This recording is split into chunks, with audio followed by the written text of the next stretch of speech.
எல்லாரும் எப்படி இருக்கீங்க? ரொம்ப நாள் கழிச்சு வீடியோ போஸ்ட் பண்ணுறேன். திடீர்னு வரேன், திடீர்னு ஆள் அப்ஸ்காண்ட் ஆகிடுறேன். என்ன பிரச்சனைன்னு எனக்கே தெரியல. பேசிக்காக சொல்லணும்னா நான் ரொம்ப சோம்பேறி. இப்போ ஒரு குட்டி பாப்பா வேறு வச்சுருக்கேன்னா அவனை ஒரு காரணமாக வச்சு நான் இன்னும் சோம்பேறி ஆகிடுறேன். திடீர்னு லைஃப்பில் நிறைய டைம்ஸை நம்ம வேஸ்ட் பண்ணுறோமோன்னு ஒரு ஒளிவட்டம் எனக்கு தோணுது.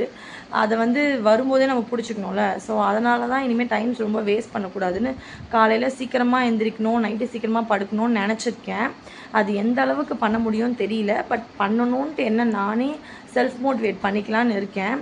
கன்சிஸ்டன்சின்ற ஒரு விஷயத்தையும் என் லைஃப்பில் இது வரைக்கும் நான் பண்ணது கிடையாது. பட் இனிமேலாவது நான் அதை ட்ரை பண்ணலான்ட்டு இருக்கேன். எப்படி ட்ரை பண்ணுறதுன்னு எனக்கு தெரியல. இப்போ நான் எடுக்கிற இந்த வீடியோவை டே 1 நான் கன்சிடர் பண்ணி இதுக்கப்புறம் கன்சிஸ்டன்சியாக வீடியோஸை போஸ்ட் பண்ணணுங்கிறது தான் என்னோடய எய்மாகவே இப்போ இருக்குது. பிகாஸ் அதை நான் ஒரு கன்சிஸ்டன்சியாக பண்ணேன்னா நெக்ஸ்ட் நான் யோசிக்கிறத பண்ணுவேன் அப்படின்னு நினைக்கிறேன். இதை வேணால் ஒரு எபிசோட் மாதிரி போகலாம். இன்றைக்கி எபிசோட் 1 ஆஃப் செல்ஃப் மோட்டிவேஷன்.